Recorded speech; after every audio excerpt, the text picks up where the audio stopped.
Le PDG s'est fait passer pour un simple employé et s'est présenté à son usine. En arrivant à la cafétéria, il a été surpris de constater que tous les repas étaient de végétariens. Sans trop s'en soucier, il a demandé au chef un pilon de poulet. Ce dernier, non seulement a refusé, mais l'a aussi réprimandé avec dureté. Choqué par son impolitesse, le PDG a voulu lui donner une leçon, mais un collègue l'a retenu et l'a invité à s'asseoir pour manger.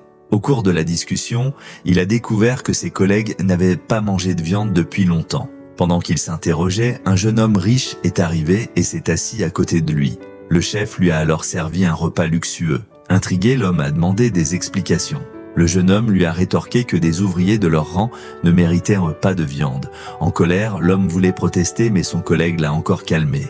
Il a appris que seuls les cadres avaient droit à de la viande, les employés de base devant se contenter d'un simple repas. L'homme s'est levé furieux, expliquant que des fonds avaient été prévus pour améliorer les repas de tous. Il a exigé de savoir qui avait instauré cette règle. Le jeune riche a alors déclaré qu'il en était l'auteur, ajoutant que les dirigeants n'avaient aucun pouvoir ici, car c'était lui le maître des lieux.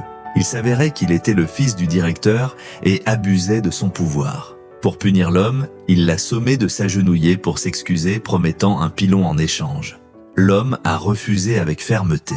Vexé, le jeune a tenté de forcer d'autres ouvriers à s'humilier à leur tour. Il a lancé que celui qui l'appellerait « papa » aurait droit à un morceau de viande. N'ayant pas le choix, certains ont obéi par peur de perdre leur emploi. Satisfait, le jeune a jeté un morceau de viande par terre en ordonnant à l'homme de le ramasser et de le manger, sous peine d'être licencié. À bout, l'homme l'a corrigé violemment devant tout le monde. Tous étaient choqués qu'un simple ouvrier ait frappé le fils du patron. Le jeune a aussitôt voulu faire renvoyer l'homme, mais la responsable du personnel, qui n'était autre que sa propre femme, est intervenue. Ne sachant pas encore que son mari était le PDG, elle a présenté des excuses. Le jeune a refusé et lui a ordonné de licencier son mari. Désemparée, pensant aux efforts de son mari pour trouver du travail, elle a supplié. Le jeune a accepté, à condition qu'elle l'embrasse publiquement. Il était amoureux d'elle depuis longtemps, malgré son mariage. Il avait même tenté d'acheter sa mère pour qu'elle pousse au divorce. Ce que la femme ignorait, c'est que son mari était en réalité un PDG multimilliardaire venu incognito inspecter l'usine.